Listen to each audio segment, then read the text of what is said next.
I'm Sinead, and welcome to another episode of the Cardboard Dollhouse. I have recorded all the steps that led up to the main focus, which this week is the closet in the bedroom.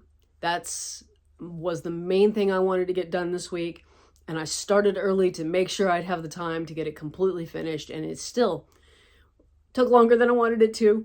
Always does. So we'll start with what led up to that. Some of that will be sped up, and some of it maybe I need to give an explanation with voiceover. There was a lot of activity in the house, and so I have to cut out the audio that is with this recording, or the recording wasn't going to happen. I just couldn't get space and time without huge amounts of activity. So I hope you're able to understand what's going on and get some information out of it that you can use and enjoy it. Just enjoy it. So let's dive right in. Here is the wall that I tore apart and then patched back together so that I could get a piece of basswood going the full height of the outside of the wall. I really wish I'd built the wall with a piece of basswood on the edge. I think it would have kept this particular piece of cardboard from warping so bad. And then we move on to see the wiring notches, and we've sped up here. And where the lighting will thread through the top of the walls. And it's going to go clear across the whole thing. And you may have seen the dog run in. I'm now putting in the pieces of basswood that the lights are actually going to be mounted on. And it's a pretty easy process of putting it together here. But one of the things you might be able to see is that in the center on that wall, in the middle, it's a lower point than the two outside points, indicating that I made at least the front edge of that wall ended up short. And it probably ended up short because the cardboard warped. And if I'd had that piece of basswood in there from the beginning, that would have been less of an issue. Now I'm putting on this giant rubber band, and it is actually a little bit small for this job. It lasts as a rubber band, holding it all together just long enough for the glue to get set up, and then it breaks and springs across the room, and so far I've been lucky and not been hit by it. Now I'm wiring, and here it's just keeping the black matched up with the black and the red matched up with the red to transfer the lighting from the lower floor up to the next floor. And I am using a heat gun to shrink the tubes of plastic over the join. You can use electrical tape. It's not necessary to shrink wrap it, which is basically what just happened. And I am going to hit a point here where I'm going to kind of go off camera. And it's just the process of getting this section that I just created attached to the part that's coming out of the wall. And there's not really, I have the camera aimed wrong, and that's one of those disadvantages of filming yourself, is that sometimes you don't know that you are slightly off and out of frame. Just getting set up here. And off the screen we go. So I'm just doing the same thing again, connecting the wires red to red, black to black.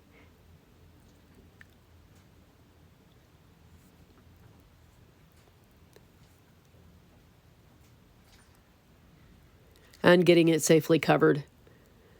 You don't want to leave the wires sticking out anywhere uncovered, because, well, even though this is kind of a low voltage system, it still shocks. It's not bad, but I'm just going to say that it's not something you really want any more than you want to drag your feet across the carpet and touch somebody and feel that. It's just static shock and even a mild electric shock. They're still not pleasant. They still make you jump. I am saying this. I cut off, the power was off, but it had been on, and I cut off the bottom part of the lighting strip, and it still had power stored in that little section of strip, and I touched the copper, and well, I got a nice little jump. It was much like the carpeting, just a little bit of a shock. So that shows that I've got the wire long enough, and I can tape it at a later date, and then we're going to switch to where it has been taped in place, and I am sticking that strip of lighting. I'm almost finished getting it across here, and I will be attaching a connector. I'm switching to a different style of connector that connects directly to the strip of lights. And a lot of this is happening over there at the end, and I'm trying to get the adhesive out of the way because it makes it really difficult to get into the connector. The strip of lights have this adhesive on the back, and it's a foam type adhesive. That foam, it just makes the thickness just a little bit more, and these secondary market connectors have a little bit of a trouble accommodating that extra thickness, so I'm trying to remove it, which I think I got just enough off. And then it's just got two little screws that you unscrew. One side accommodates wires, and the other side accommodates these strips of lights. And next you're going to see the lights on. The lights are in, and I've added an extra strip over here on this side for the closet. And I actually have to have the ceiling in to attach the strip of lights across the top and then down the side. So those will actually be attached once the closet's in. That's part of the reason for going ahead and doing the next floor, is to get that prep work done so that the lights have some place to be mounted.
here are the pieces I've got cut so far for the closet. These are the supports for the hanging rods that will be on the back wall. And then this will hold the other end of those hanging rods. But coming off of this is going to be a closet shelf. So we'll have about that much space for shelves. And this is the end that shows, I don't know if you can see the pencil marks on here, but there are shoe shelves, which are at an angle, and then some bag shelves that are square. And it looks like I need to cut 4 more shelves and then start closing the ends with the edges with paper so that we can glue it all together. I had to make some changes on the interior of the closet, like I forgot to allow for the strip of lights that needs to be stuck here, and I had this too narrow. And on a dry fit of the pieces into the actual closet, I discovered that all of my shelves were too wide, so I had to make everybody narrower. So I'm going to continue on now that I've corrected all of that, and glue on the pieces of paper strips on the edges. I also cut some craft matchsticks, which will go on the spot for the shelves in the closet to help support those. I think I've got these mixed up. The shorter ones go up there. Anyway, so the ones at an angle are for shoes, and that's all the lower shelves. And then the ones that are more flat, I guess 90 degrees, those are for bags and other accessories you would have in your closet. So I'll glue these in place on both sides. We have the other side, and you can see here the holes for the rods, which will actually come out this way, and this side's the shelves. So I'll put the matchsticks in place to help secure the shelves. It'll just make it easier to glue the shelves in later. I got it all painted and started gluing it together and totally forgot about recording it. So I started by putting, this is on the outside piece, and the piece that was that'll be in the back. So it'll stand like that, and it'd probably be easier to show you in there. But I started with an L shape, and then after that was dry and painted, put on the other flat surface here so that we have the full thing together. And then after the L shape was attached to the main upright, I started putting the shelves in. So those little pieces of match sticks were already in here. They had already been painted. I painted it all before I started putting the major assembly together. And it looks like this bottom, something looks a little off, but it's probably the rubber band being crooked. Anyway, it's a lot darker, and I hope that it, once we get it in there with the lights, it'll be fine. So with the ceiling on, I was able to get the lights across here attached to the ceiling, and then they will continue on in the closet as soon as I get those pieces ready to go in. And I've got on the back wall, you see the odd colored little pieces maybe back there in the back corner. Let's see if I can zoom in on them. Okay, so that one's a little clearer now. The one down here. That is for holding this hanging rod. I've got a stainless steel hanging rod. You could use a dowel, wooden dowel. You could even use some square stock if your hangers, you can get your hangers to hang over it. But this I had for some other project, and so I'm going to use it for hanging rods in here.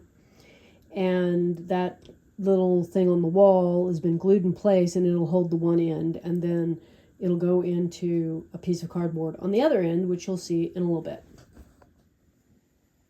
Where glued in place, I was actually surprised to find that the only place that I could actually glue was here and have it wedge and stay. The other edge was going to be too awkward down here to get glue under it in the right place because of the way it had to be tilted. So rather than making a big mess, I just glued the two outside spots, and hopefully that'll be enough to keep it steady. The hanging rod up here on the top is more solidly in because it can't push this way towards the outside, but this one comes through down here, and I might come back with a piece of 2-part epoxy and put it over the end of that so that it can't shift back and forth. And this space here, my thought was to add some shelves at a later date, maybe, for extraneous things that I would access from the outside of the dollhouse, not part of the display of the closet. But that is basically what I got going on with the closet. Hanging space and shelves, and you can see that the glue's not dry because we can still see it. I received these hinges in the mail yesterday. So I got them immediately put on to the door here, and I used a sharp needle as a pilot hole. It's one of the bigger needles like you would find in an upholstery needle kit. And be careful, put the pointy end into the cardboard, not your thumb. And it actually only has 2 spots for the screws, which surprised me. I thought it was going to have 2 per side instead of just the 1 per side of the hinge. But leave enough cardboard so that your screw has something to grab onto when you screw it in. And this isn't going to get a lot of wear swinging back and forth. If it was a child's toy, it would, and it probably wouldn't hold up. And I would glue the hinges in place for a child with some epoxy or something. And I guess I'll just see how long it lasts with just screws. I do plan on being able to open and close the door.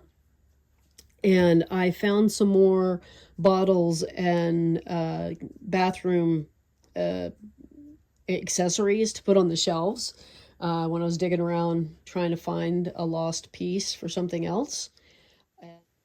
I also have a question, if anyone out there knows. So this hinge has one side has a flick up, and it's on all the hinges, so it's a design thing, and I've seen it before, but I have no idea why one side of the hinge is flicked up. What is the purpose of that? So if you know, please put it down in the comments, give me an answer, let me know why it's designed to with this curve on the one side of the hinge. And yes, the pointy end did go in my thumb. That's why we're Band-Aid.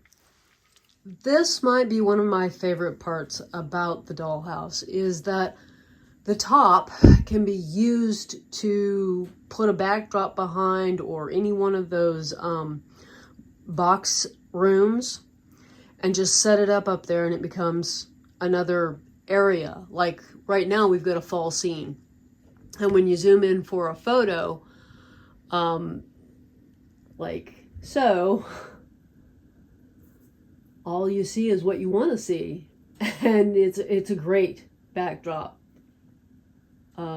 area. So I can put the cafe up there if I want to, or I can put any of the seasonal backdrops that I have and have that flat area on top of the dollhouse to be a scene for photos.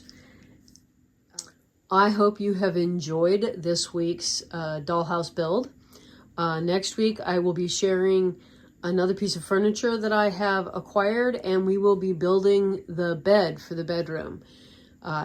See you on Wednesday in Crafted Chat, and next week. Have a wonderful week and a delightful day, and I'll see you the next time. Bye-bye.